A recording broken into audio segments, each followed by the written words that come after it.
Thank you. Thank you, Paul. Been my friend for a long time. But thank you for that introduction. That says it all. You can say very shortly, but I think there's nobody that's ever done more, certainly in the position of president, for our great police. And it's an honor to be with you. And please sit down. Let's go have a good time. And Paul, I want to thank you for nearly 4 decades of exceptional service in the line of duty. I'm thrilled to be here at the 126th annual conference of the International Association of Chiefs of Police, joined by thousands of amazing law enforcement leaders, people that I know, people that I love, people that I respect, who defend our communities, chase down criminals, and keep America safe. You don't hear it enough. You do an incredible job. The people of this country know it.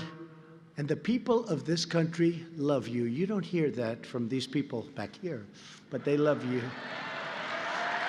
You don't hear it from the fake news. The fake news doesn't like talking about that, but they love you. Every day of my presidency, I will be your greatest and most loyal champion. I have been, and I will continue to be. It was a tremendous weekend.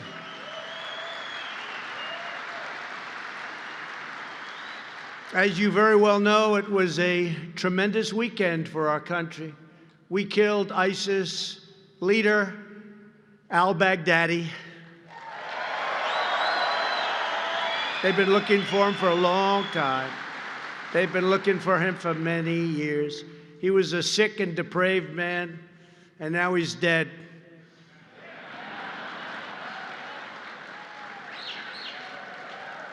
He's dead. He's dead as a doornail. And he didn't die bravely either, I will tell you that. He should have been killed years ago. Another president should have gotten him. But to me, it was a very important, I would say all the time, they'd walk into my office, sir, we killed this leader at a low level, this leader. I said, I never heard of him. I want al-Baghdadi. That's the only one I know now. I want al-Baghdadi. Get him. And they got him.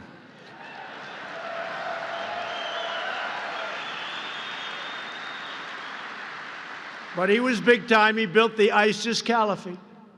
You hear about ISIS, that was him. It was once the physical size of the state of Ohio and had 7 million people, and it was growing big, big, big. And they had a problem. It started about 2.5 years ago.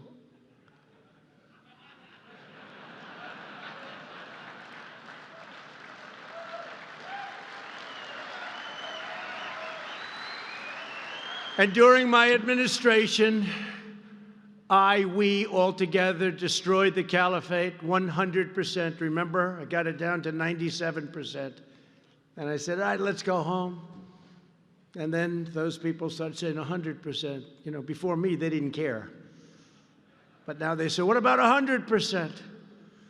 And we met some great generals. I learned a lot about generals. I met some good ones, and I saw some bad ones, some that didn't have what it takes, and others that had more than anyone would have thought.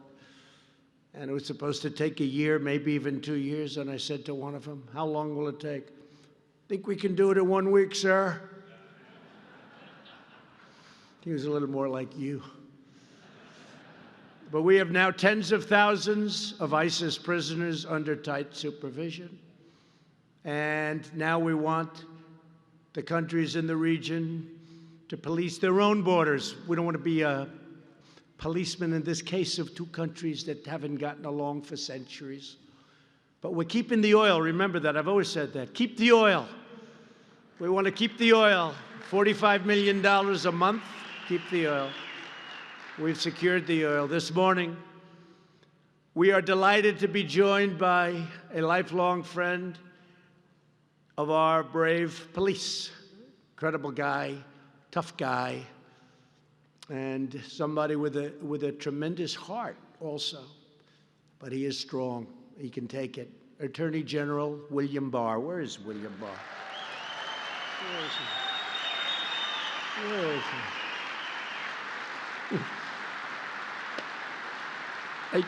They're giving him a side angle of this. Good. Thank you, Bill. Doing a great job. We're also glad to have with us Representatives Rodney Davis, Mike Box, and Darren LaHood. These are warriors. Where are they? Where are they? The three of them. They're warriors for us, for all of us. They're warriors. Thank you. They've done an incredible job. Thanks as well to the entire IACP board, and congratulations to your new incoming president, Chief Stephen Castevens. That's a nice name. I like that name. Where is he? Where's that name? Where is he? He should be sitting right up front here someplace. I mean, okay, I'm going over here. Stand up, Stephen. Okay, Stephen, there you go. I went all the way around the room to find you.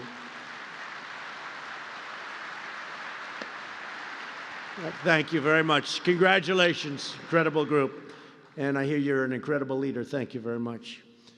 And thank you also to the international law enforcement partners who join us together. Our nations ensure the rule of law prevails in the entire civilized world. We work together. I also want to extend our immense appreciation to all of the law enforcement family members in the room. Please stand. The family members really make you folks work. I know how it all is. They're so proud of you. Family members, please stand. I know how that works. I know how that works. Without those family members, you wouldn't be doing so good. I know that. But there is one person that's not here today. We're in Chicago. I said, where is he? I want to talk to him. In fact, more than anyone else, this person should be here because maybe he could learn something.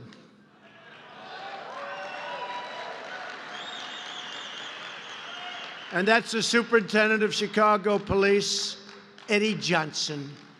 A few days ago, Johnson said, quote, "The values of the people of Chicago are more important than anything President Trump would have to say." I don't think so, because that's a very insulting statement after all I've done for the police, and I've done more than any other president's ever done for the police.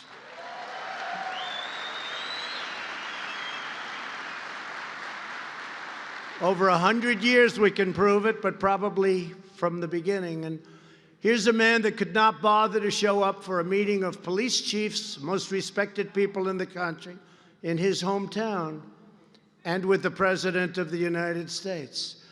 And you know why? It's because he's not doing his job. Last year, 565 people were murdered in Chicago.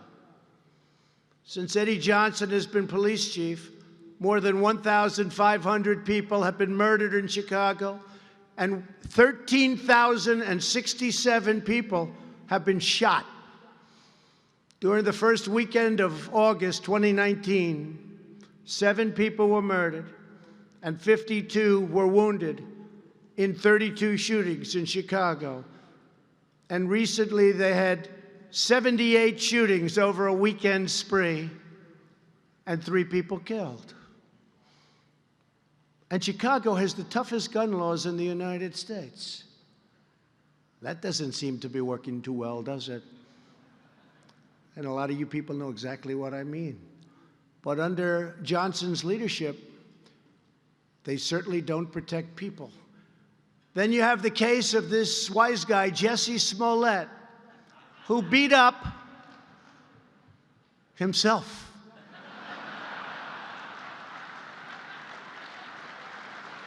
And he said MAGA country did it, MAGA country. Okay? He said MAGA, that's a hate crime.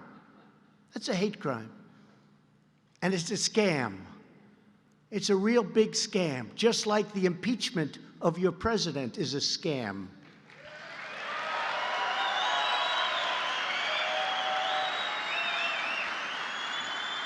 And then you look what's going on. Smollett is still trying to get away with it. He would have been better off if he paid his $100,000 bill. Chicago is, unfortunately, the worst sanctuary city in America. Chicago protects criminals at a level few could even imagine. Last year in Cook County alone, ICE asked local law enforcement people to please, pretty please, we beg you, we'll do anything necessary to stop crime. We want to stop crime. Please detain 1,162 people, please. But in each case, the detainer was denied.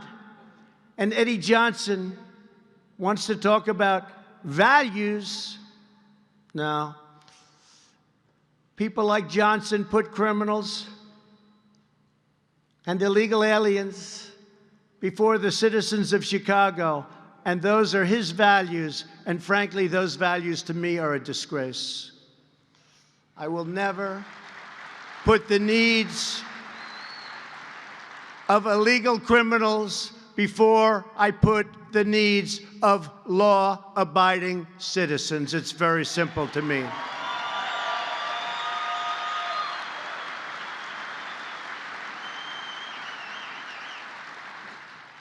So when Eddie Johnson and many other people from lots of other regions and areas support sanctuary cities, it's really, in my opinion, a betrayal of their oath to the Shield and a violation of his duty to serve and to protect the courageous police officers of Chicago. And I know some of them, and they're the most incredible people. They could solve this problem quickly.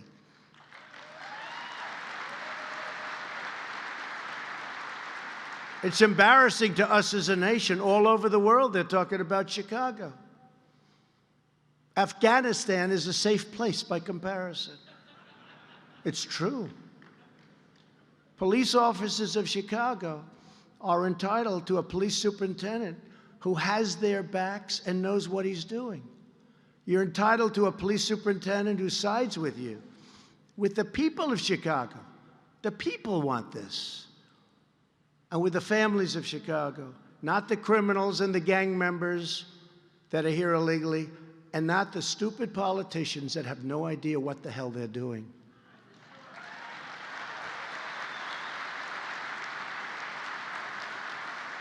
But I'm going to tell you a quick story, because it happened right here, and I was very impressed with a certain person, whoever that person may be.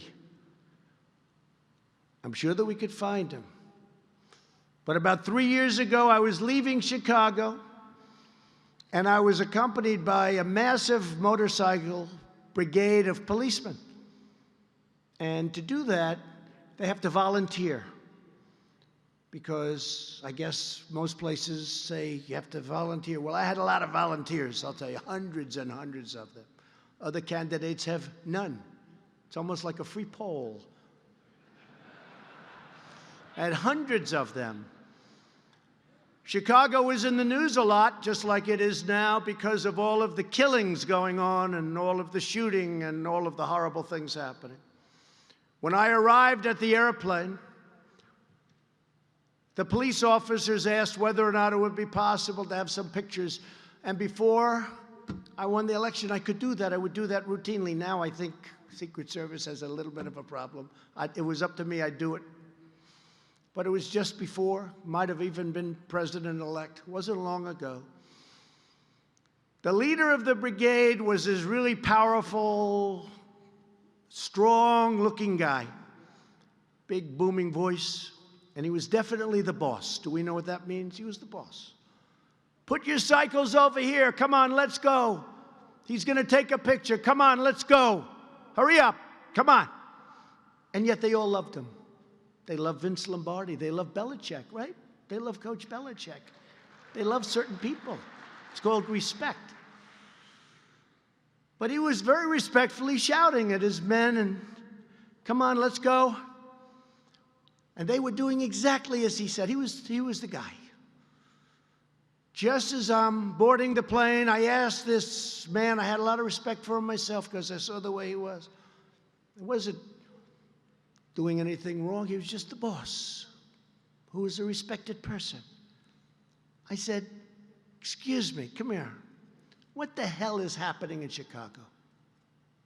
He said, it's very sad, sir, very, very sad. I hate to see what's going on. I love this city so much. I hate it. I asked him, what do you think the problem is? And he said, there's no leadership from the mayor, and there's none at the top of the police department. They're afraid to do anything. He said, we have great police, sir, the best in the country. And you all feel that about your own police, but he said that. He said, but we don't have the leadership at the top. It's so sad. I said, you're a tough guy. How long do you think it would take you to fix this killing problem in Chicago? He looked at me and said, one day, sir. These cops are great. They know all the bad guys, sir. They know exactly what to do. We could straighten it out so quickly that your head would spin. I left very impressed, whether it was one day, 1 week, or 1 month. There was no doubt he could have done it. And I actually told the story numerous times, and I actually sent his name in to somebody involved with Chicago. And that's the last time I ever heard of that man. He's probably got a good job someplace outside of a police force. I'm sorry to do that to you, but he's happy. He's happy. So he doesn't have to put up with the nonsense that you have to put up with. But I thought, there's a guy who could be your police superintendent and do a hell of a job. He'd straighten things out. So that was years ago, and I was just thinking about it. I just thought about it on the trip over. I said, I'm going to Chicago, and I want to tell the story because it was, to me, a great story. Because you could fix this up so fast. Good leadership would be pretty easy to find. You have a lot of people right now in the department. I love when they go to other parts of the country and hire people, and they don't know the name of the most basic street. They go all over the country. They hire somebody. Comes in, oh, good, where's our headquarters? What does that mean? Where's it located? You have incredible people in the police department, Chicago. I know some of them. I met some of them. But remember, 565 people were murdered last year. And it's a shame. And I want Eddie Johnson to change his values and change them fast.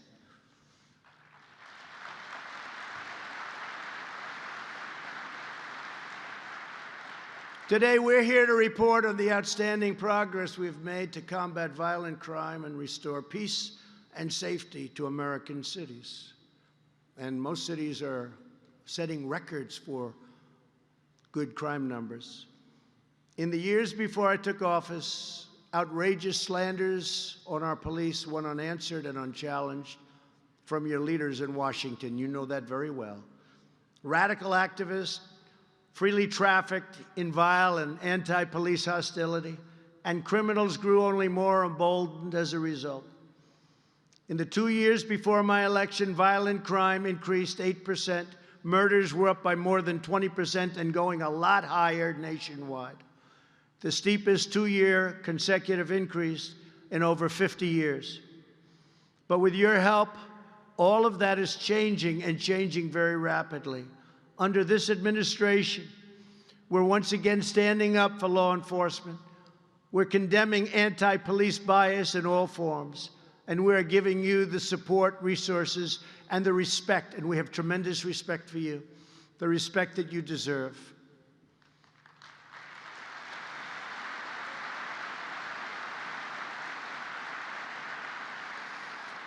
Together, we have taken bold action to reverse the tide in violent crime. Over the last 2 years, the number of murders in America and America's major cities has dropped, unlike here, by more than 10%. And if we ever took the Chicago numbers out of our total numbers, the numbers would be incredible. And they already are. even including Chicago. The nationwide violent crime rate has declined for 2 consecutive years. During the same time, the number of burglaries was reduced by over, think of this, 250,000. So 250,000 less burglaries, it's a big number. Now, it also helps that we have the strongest economy in the history of our country. That probably helps. Take a little credit for that. And it was just announced as I was getting off the plane that the S&P has hit an all-time high, the highest in the history of our country. And that's not for rich people, that's for everybody. That's for your 401ks. Think of that. And I have, again, a great love for the police. And in New York, I was there not so long ago, and this was before it went as high as it is now. And this policeman, I like to shake hands after an event. Not that I like to, I do it because I respect policemen. And they want to shake my hand.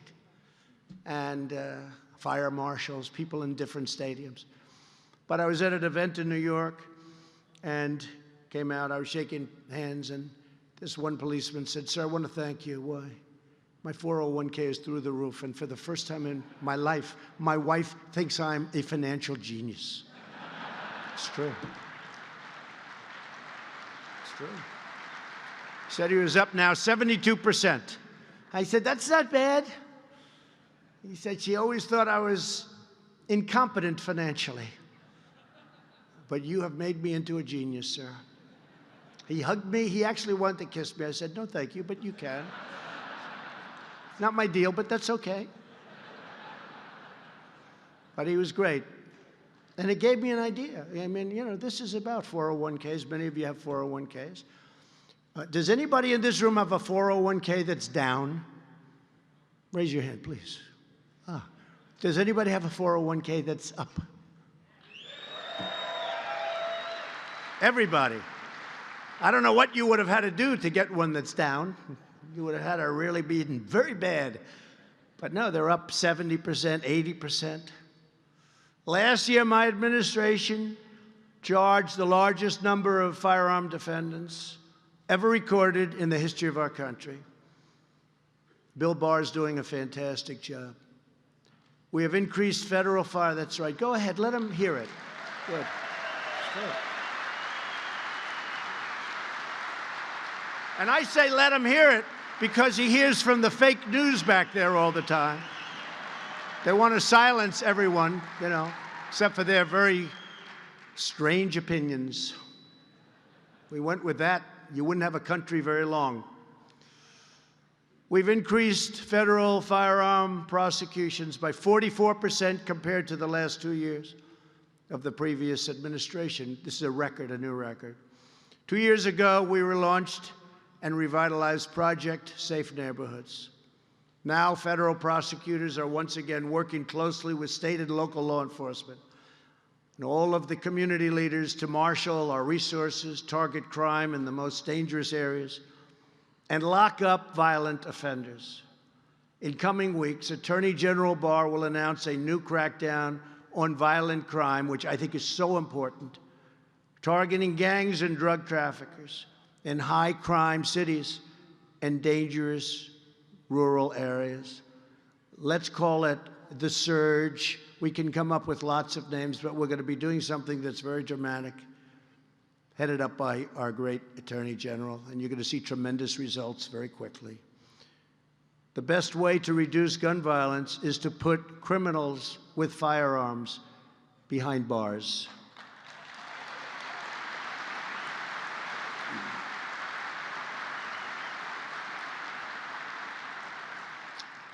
And just so you understand, because I think there is no stronger protector than me, we will always protect our Second Amendment. Always. My administration has also curtailed the harmful and intrusive use of federal consent decrees, which wrongly give meddlesome officials in Washington, D.C., immense authority to tie down local police departments and make it very difficult to do their work. No longer will federal bureaucrats micromanage your local police. And we will work with, upon request, local police to help them, not to hinder them. And we're waiting for a call from Chicago, because there's no place that we would rather help than Chicago. To reduce people going back to prisons and to help nonviolent inmates successfully rejoin society. Last year, we passed historic bipartisan criminal justice reform. It's been very successful. They've been trying to get it passed for a long time. We had conservatives, super conservatives, very liberal people, Republicans, Democrats, we had a lot of people. And I'm especially grateful to the help of Chief Sell of the IACP, fantastic man, as well as Pat Yose and Jim Pasco of the Fraternal Order of Police in achieving this landmark breakthrough. As you know, in recent years, our country has seen a dangerous trend of criminals assaulting police. We don't like that. Last month, Chicago police officer Adam Wozni was serving an arrest warrant for a man suspected of shooting a woman when the suspect opened fire and shot Adam multiple times. He was very, very badly hurt. Adam's fellow officers chased down the gunman while Adam stemmed the bleeding from his wound, almost died. After a month in the hospital and multiple surgeries after that, Adam recently came home to his wife, Annie, and to his 2 young children, so badly hurt. We're profoundly grateful that Adam is with us today. Officer Wozni. Officer Wozni, we commend your tremendous bravery. Thank you.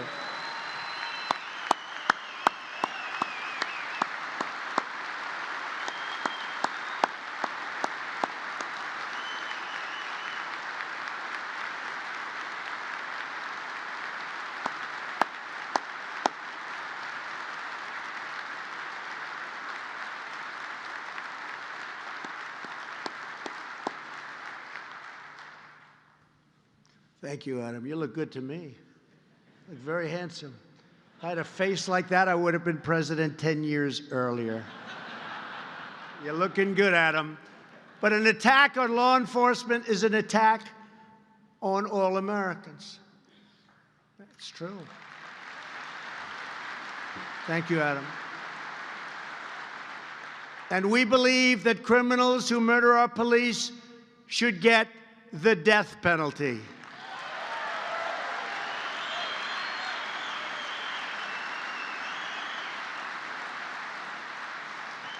To help keep you safe, I've made $600 million worth of surplus military equipment available to local law enforcement.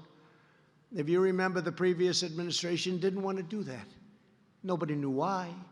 Sitting in warehouses, getting older and dustier. And we pay a lot of rent to a lot of landlords all over the country.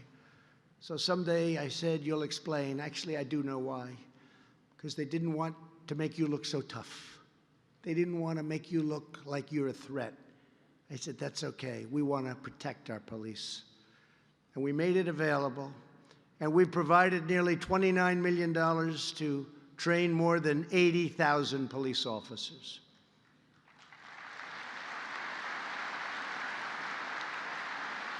And my administration is also addressing the vile acts of mass violence. We've seen some incredible police officers doing some incredible work recently. A few weeks ago, Attorney General Barr sent a letter to all law enforcement agencies announcing that he will lead an effort across the government to use the most proven methods of fighting terrorism and violent crime to identify, assess, and engage potential mass shooters before those shooters strike.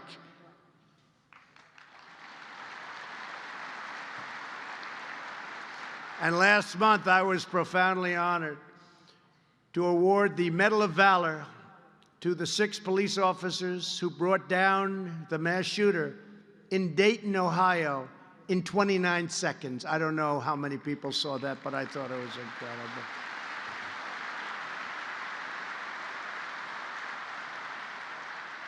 And he did a lot of destruction, but it would have been the worst in history. 29, I'll never forget the scene. They showed 4 of them going down the street. There were 6 altogether, but it was on tape. And those guns, and this is boom, boom, boom, and they were out there perfect, everything, boom. There was no fear. There was no anything. They reacted. And it's hard to figure. You know, a lot of times you'll see something, it's a surreal experience by the time they get it together. They were shooting so fast, 29 seconds, he was dead. And he was going in for a lot of shooting, a lot of killing. They were incredible. So they came to the White House and they got the Medal of Valor, which is a great honor. They were fantastic. Dayton, Ohio. And today we're grateful to be joined by Dayton Police Chief Richard Beal and Assistant Chief Matt Carper, and we commend your department's sterling professionalism. And that's a great state you're in, Ohio. We love Ohio. And what you did in Dayton and the way those police officers acted, and so quickly. Gentlemen, please stand. Please.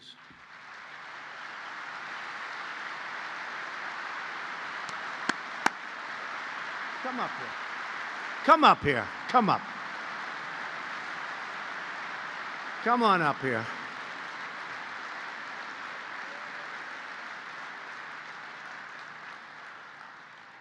They look pretty good, too, I have to say. You guys were unbelievable, you people. Say a couple of words, please.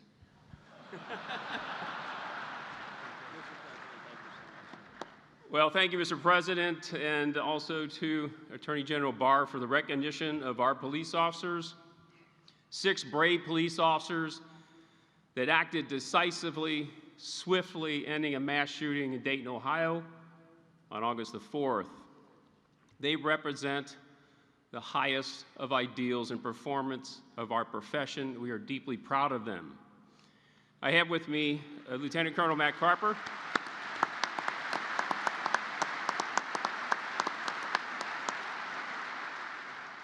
He was the acting police chief in my absence when I was in Washington, D.C., before I could return back to Dayton, Ohio, and he was the senior commander on this scene in those very early hours of August the 4th, helping to coordinate the response, the initial response of more than 100 police officers regionally to respond to that scene and perform the very vast duties that were required at that time.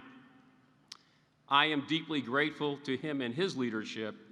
The Dayton community is grateful for his leadership and for all of those dedicated law enforcement personnel that responded in the early morning hours to do that very duty that they're required to do and do in such a professional manner. So my gratitude to Matt Carper for all his leadership.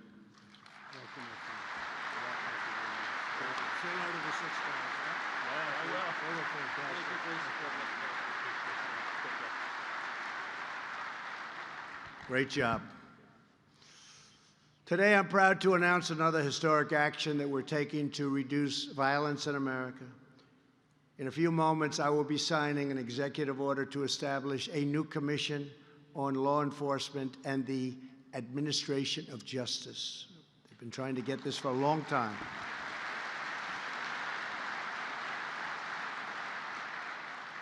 This commission will be tasked with providing concrete recommendations to address some of the systemic challenges that burden law enforcement, including homelessness and mental illness. This includes supporting the ability of law enforcement officers to ensure troubled individuals receive the mental care they need.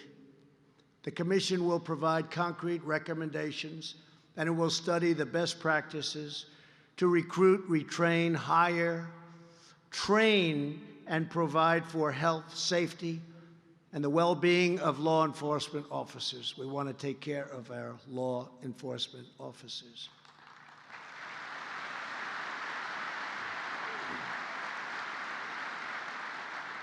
After the commission issues its recommendations next year, and they'll have them soon, because most of them know many of the answers before they begin. You understand that.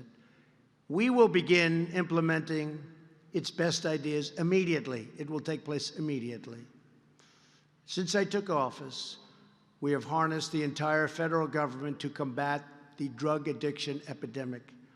And last year, drug overdose deaths fell for the first time in nearly 31 years. It's a great thing.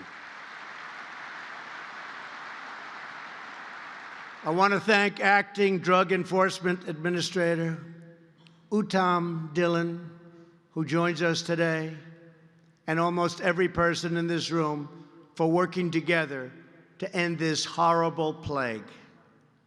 This is a plague not only of this nation, this is all over the world.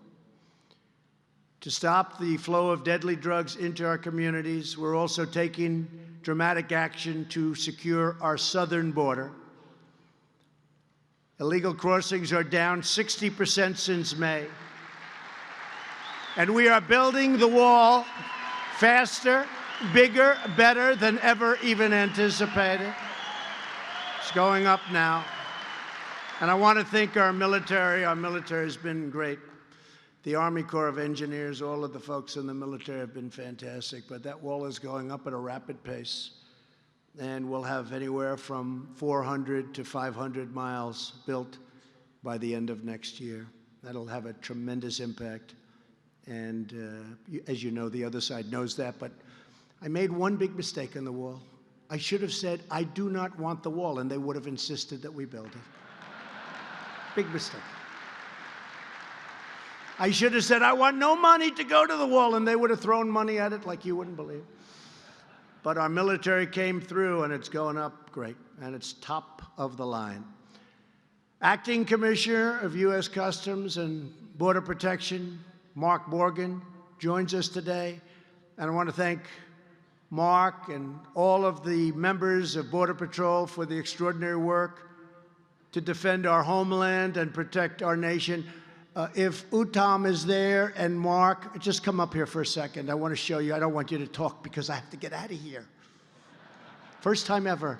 But you know what? Because it's you, I'll stay as long as you want me. Come on up. Come on up. Come on up. Two great people.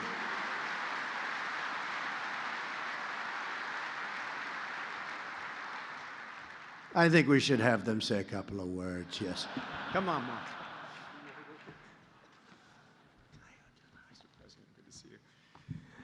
Mr. President, on behalf of the brave men and women of the Drug Enforcement Administration, who I am privileged to lead, thank you for your constant and incredible support of our mission, and thank you for your support of all of law enforcement. Thank you, sir.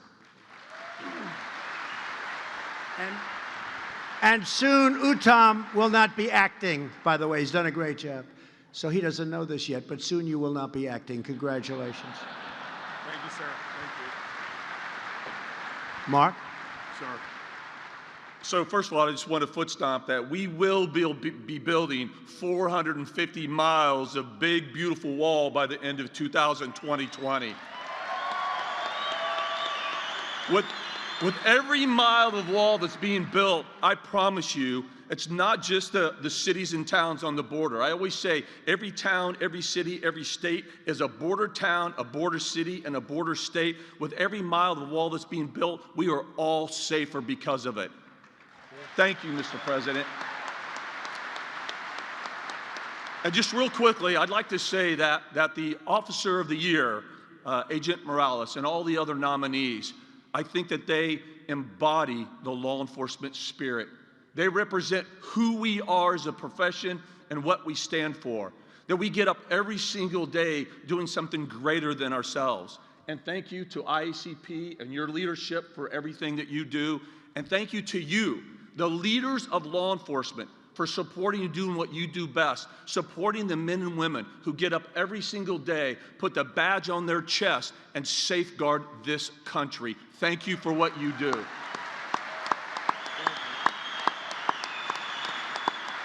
And Mr. President, Thank you, Mr. President, for your support.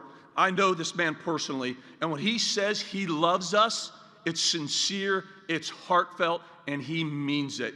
Thank you, Mr. President. Because of our president's support as a law enforcement profession, we are stronger for it. Thank you. Thank you very much.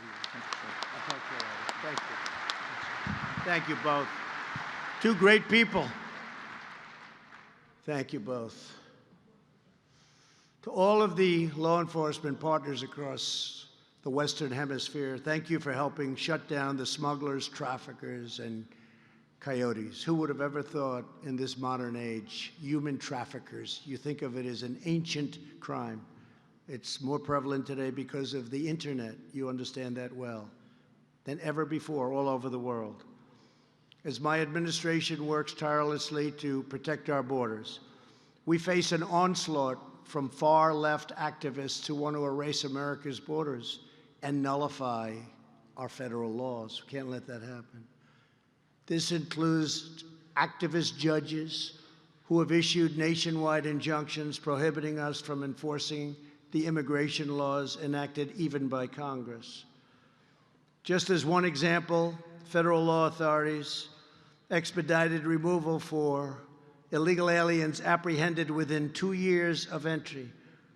But a district judge, local area, issued a ruling saying the law could only be applied to illegal aliens caught within 14 days. That's a tiny fraction of the time frame allowed by the statute. And the number of people coming in is cut to a level that becomes almost insignificant. And we'll win as we go up. How long will that take? A year? 2 years? These nationwide injunctions undermine our entire immigration system and other systems. It's not the job of judges to impose their own political views. Their job is to apply the letter of the law as per our great Constitution.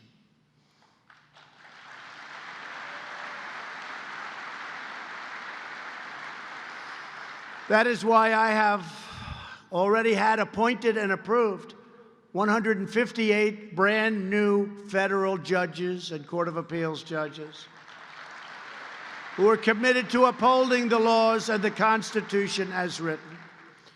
We should soon be up to 182. We're way over record territory. Nobody's seen anything like it.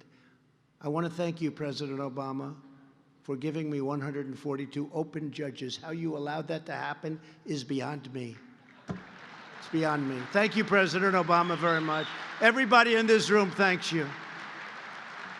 We'll have 182 very shortly. In cities such as Philadelphia, Boston, and here in Chicago, we have also seen a growing number of radical politicians and prosecutors who refuse to enforce the law. You've heard about that. For example, local prosecutors have declared that they will not charge certain offenders, including many theft and drug crime offenders. They just won't charge them. This is a fundamental violation of their sworn duty. The most dangerous and shameful attacks on the rule of law comes from and in the form of sanctuary cities.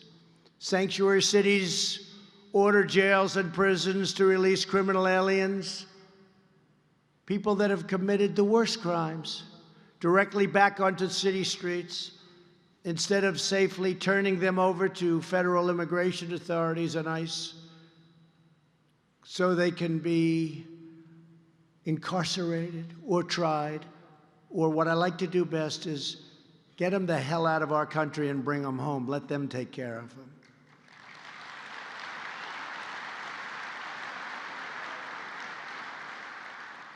As you know, countries love sending their worst to us because they don't have to bother with them. They don't have to jail them. Let the United States do it. Well, we've been very tough on that, as you've probably heard over the last couple of years. Thousands of removable criminal aliens are set free into U.S. communities every single year because of these policies. terrorizing the public and menacing the peace. Inconceivable that somebody would want it. And a lot of elections are being lost because of sanctuary cities, because people don't want it. We just won 2 in the great state of North Carolina. 2 House seats. And they were won by big margins. And I helped. I was very happy about that. The only problem is they don't want to write about it. If I lose, it's the greatest catastrophe in the history of our country. If I win, they pack up their cameras and they leave. They don't want to talk about it. Let's not talk about what happened in Louisiana with the governor's race. Let's not talk about the fact that we picked up 2 Senate seats in 18. We picked up 2. We went from 51 to 53. Nobody knows that. They don't talk about these things, but we talk about them. And hopefully we talk loudly enough so people understand what's going on and how well we're doing. Last year alone, here in Illinois, local officials blocked ICE detainers for illegal aliens responsible for hundreds of offenses, including homicide, trafficking deadly drugs, trafficking humans, robbery, and sexual assault. Just a few weeks ago, near Seattle, Washington, a county jail released an illegal alien MS-13 gang member, the worst, who they previously refused to hand over to ICE. And by the way, ICE, they're heroes, they're patriots, they're tough, they're strong, they're great. Who would do that job? Who would do that job? These are warriors, and they love our country, by the way. This man went on to murder a 16-year-old boy with a baseball bat who didn't do anything. He was a young child who was on his way to a beautiful future. He didn't do anything. He murdered him with a bat.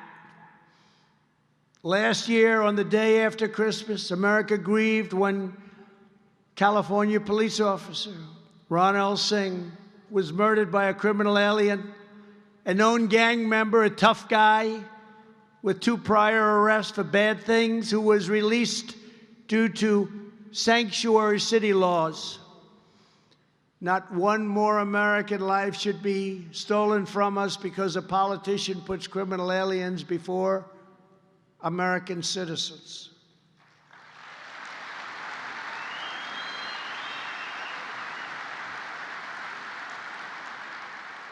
So they want open borders. Everybody come in. Come on in. They want open borders and they want sanctuary cities. Forget politics. But you tell me that's good politics? I don't think so. I think you'll find that out. Here today is someone who can tell you more about the threat posed by sanctuary cities, a career ICE officer and the current ICE director, a fantastic guy, Matt Albence. Matt, please come up.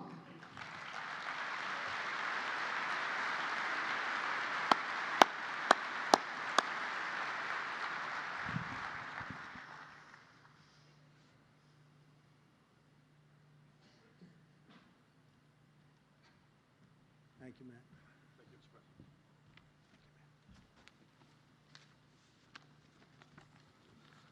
Thank you, Mr. President, for giving me this opportunity to address our partners in law enforcement. I would note the remarks I'm about to make are the same I would have made 2 years ago, 4 years ago, and 6 years ago. Our country and every community within it is safer when law enforcement at all levels cooperates. There is significant human cost to sanctuary laws and policies, which ban local law enforcement agencies from working with ICE, to include even the simple sharing of information about criminals in their custody.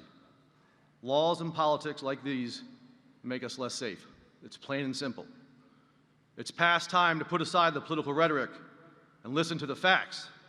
And the fact is, people are being hurt and victimized every day because of jurisdictions that refuse to cooperate with ICE. As law enforcement professionals, it is frustrating to see senseless acts of violence and other criminal activity happen in our communities. Knowing that ICE could have prevented them with just a little cooperation, and the type of cooperation we seek is simple. We don't ask any law enforcement agency to enforce federal immigration law. We merely ask law enforcement agencies to honor ICE detainers, which until recently, most agencies did for over half a century. Hold that person for a brief period of time, notify us when they're getting ready to release, and turn them over to us in the safe confines of your detention facility. Our detainers are issued based on probable cause, the exact same standard that every law enforcement agency in the U.S. here operates under. And the fact is that 70% of the civil arrests that ICE makes are at local jails and state prisons across the country. But we used to make more before sanctuary laws or policies prevented us from doing so, leaving us with no choice but to expend significant additional resources to locate and arrest criminal aliens and other immigration violators in the community. It's less effective, it's more disruptive, and it makes us less safe. There will be criminals we don't find, and often when we do, it's after they've been arrested for another subsequent criminal violation. These are preventable crimes, and even more importantly, preventable victims. How many billions of dollars has law enforcement spent on crime protection and crime prevention? You want to prevent crime? Help us get the criminals out of your communities.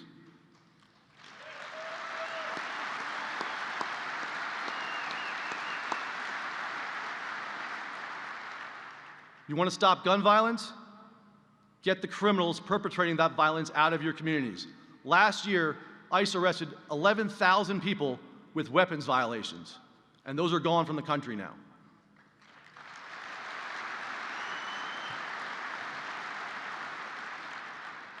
Last year, we made more than 105,000 criminal alien arrests and removed more than 145,000 criminal aliens, to include nearly 6,000 gang members.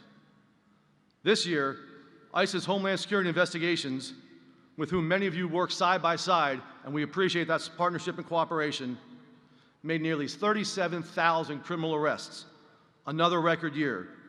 They seized more than 11,000 pounds of opioids, seized more than $624 million in illegal proceeds of crime, and rescued over 1,400 victims of human trafficking and exploitation.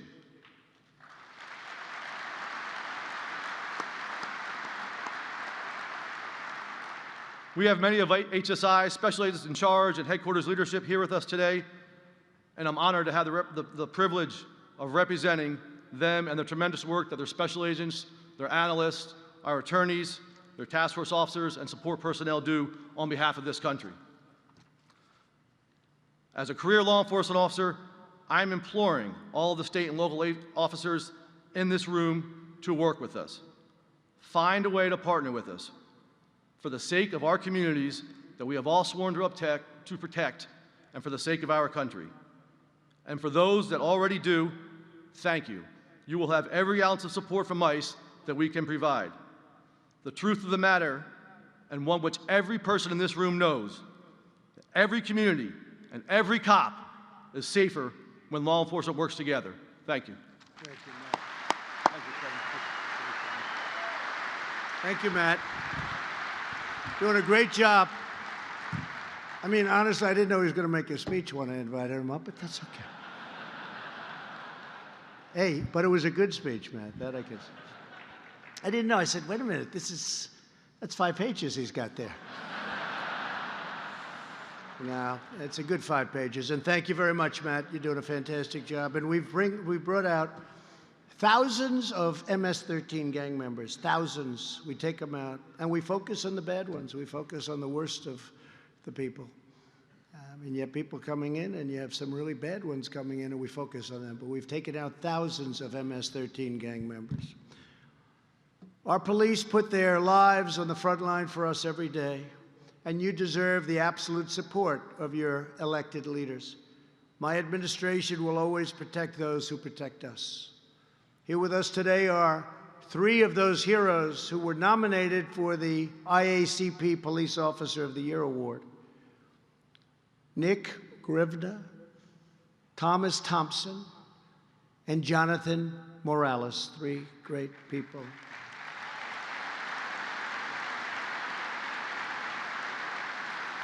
When Minnesota I just left Minnesota. What a great place. When Minnesota officer Nick Grivner responded to an active hostage situation, he found the killer holding a knife to the victim and putting himself in grave danger for very specific reasons. He decided to fire a single shot and took out the murderer. He's received tremendous praise, and it was a very brave thing to do, for a very specific reason. Officer Grivner, please come forward. Please come up. Thank you. Say a few words. Thank you.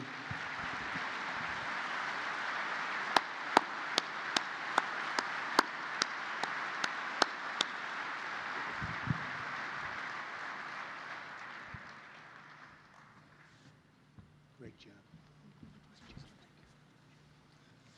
Thank you, Mr. President, and thank everyone here. I'm actually speechless. I really don't know what to say. This whole thing is just so surreal to me right now, standing up here before you. I want to thank the IACP for having me one of the 4 nominations, and then I definitely need to thank my chief, Nicole Madsen of the Virginia Police Department, for putting me in for this nomination and the support my entire department gave me. But the people I want to thank the most are the people of Virginia.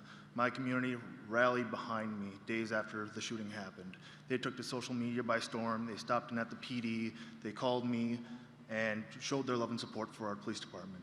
And I'm very humbled and honored to be working for this department and in a community that supports their police department that much. Thank you, guys. Thank you very much. I appreciate it. Thank you very much. Out of here. Thank you. Thank you. Great job. Texas police officer Thomas Thompson responded to a report of a robbery. When he entered the building, a suspect began to fire violently, but Officer Thompson fired back, and they arrested the criminal who had quite a record, quite a bad record. Officer Thompson, thank you for your courage. Please come forward to the podium. Thank you.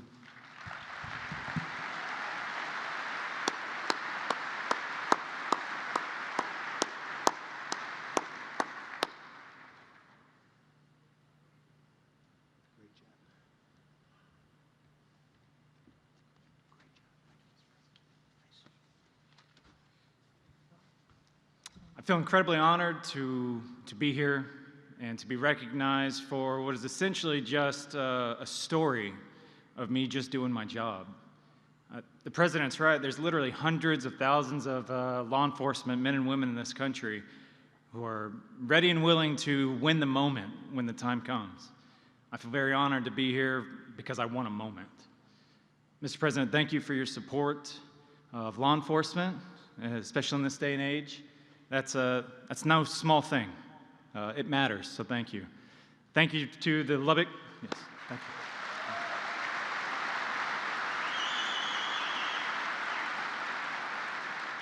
I want to say thank you to the City of Lubbock, to the Lubbock Police Department for supporting me through a very difficult time. And finally, and most personally for me, I want to say thank you to my wife.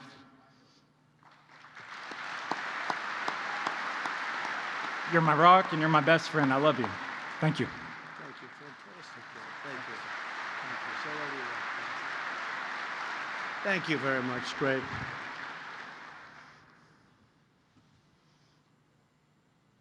Finally, we are very proud to have with us the hero who was just recently announced as the 2019 Officer of the Year, Border Patrol Agent Jonathan Morales. In May, I met Border Patrol Agent Jonathan Morales when he came to the White House for the National Day of Prayer. Just days before, Agent Morales was off duty attending a service for Passover when a gunman opened fire at a synagogue in Poway, California. You all read about it. It was terrible. Without hesitation, Agent Morales raced towards the shooter and began firing back, driving the gunman away from civilians. Agent Morales' swift and selfless action helped save many, many lives. That was terrible.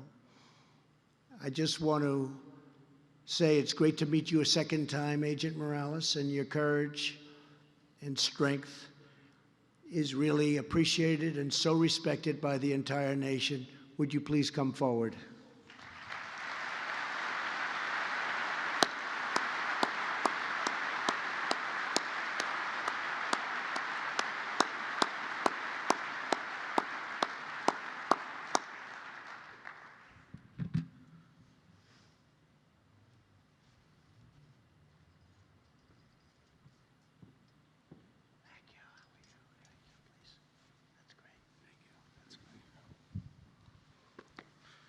Good morning, everybody. Thank you, Mr. President, also for being here with us. You are our biggest supporter in Border Patrol, and we all know in this day we need all the support and help we can, so our agency really appreciates what you do. Thank you also, Commissioner Morgan, my Chief, Ms. Chavez, El Centro Sector, represent us also, and you guys are responsible for giving us the training and tools that we need each day to complete our mission out there of immigration enforcement. And most of these times, these legal criminals, we are the ones they first see when they enter our country.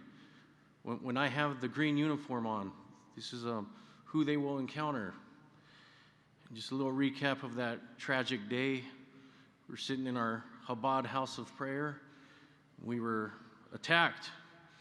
But at that moment, I made a split-second decision. I was off duty, I was on annual leave, enjoying my time off, but I wasn't off duty as an officer, as an agent, sworn to protect my community, protect my people. And I immediately went into action, and I did what I could to save as many people possible, and this terrorist who attacked us ran away like a coward, didn't even bother to challenge me or engage me and return fire. And, I'm grateful to Hashem, and also on behalf of Rabbi Goldstein and the Chabad Poway community, that they thank you also for your support and love for our community also, so thank you. And all my fellow officers out there, always be safe. Remember, can't be complacent even on our off duty, because that's when it always happens, when we least expect it. Like I said, always be safe out there, and we never are off duty. When we take the uniform off, our mindset, we're still prepared for worst case scenario. So thank you all. Thank you. Thank you, man. Good to be here with you again. Thank you. Proud of you. Let me help you with this. Thank you.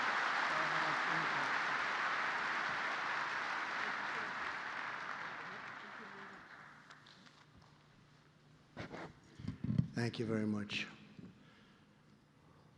He's in much better shape right now than he was the last time. And in a very short period of time, he's going to be perfecto. Thank you very much. Great bravery. That was a big, big deal. Each one of these heroes represent the selfless service of more than 685,000 law enforcement officers all across our country. Every day, Americans get up and go to work. Our children go safely to school, and our families sleep soundly at night because the people in this room stand guard. You risk your lives, and you save countless others. And I've always heard you risk your lives for, in many cases, people you don't know, people you've never met. It's an incredible thing. And I have to say, in concluding, you have no idea how much the people of this country love you and respect you.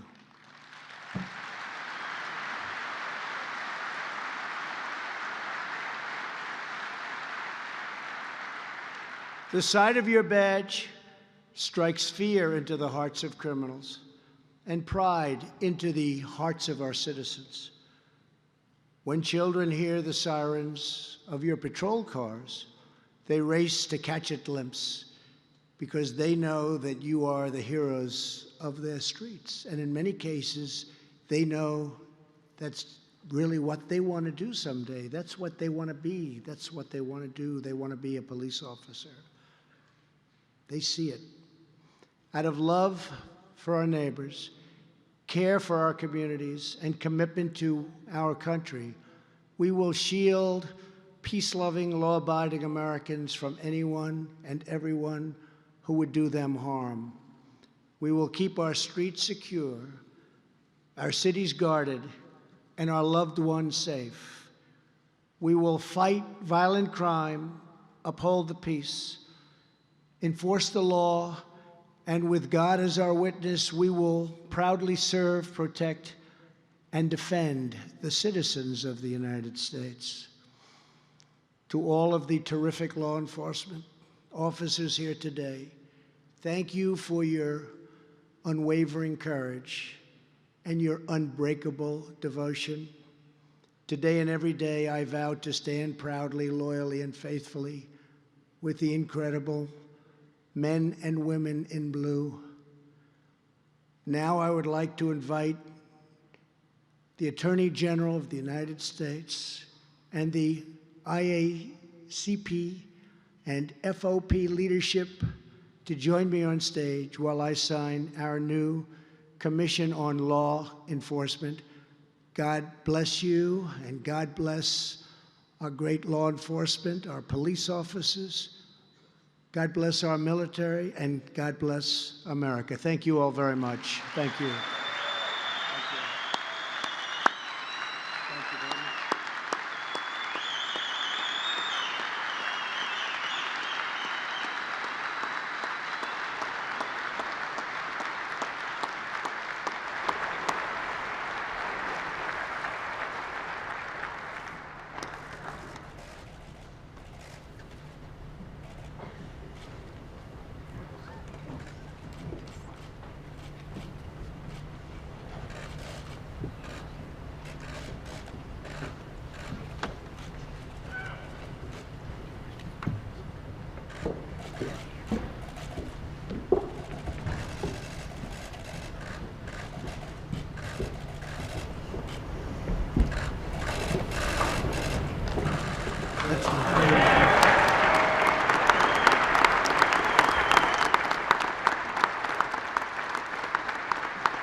It's easier than the one in your basket. So we can give them to someone first. Thank you.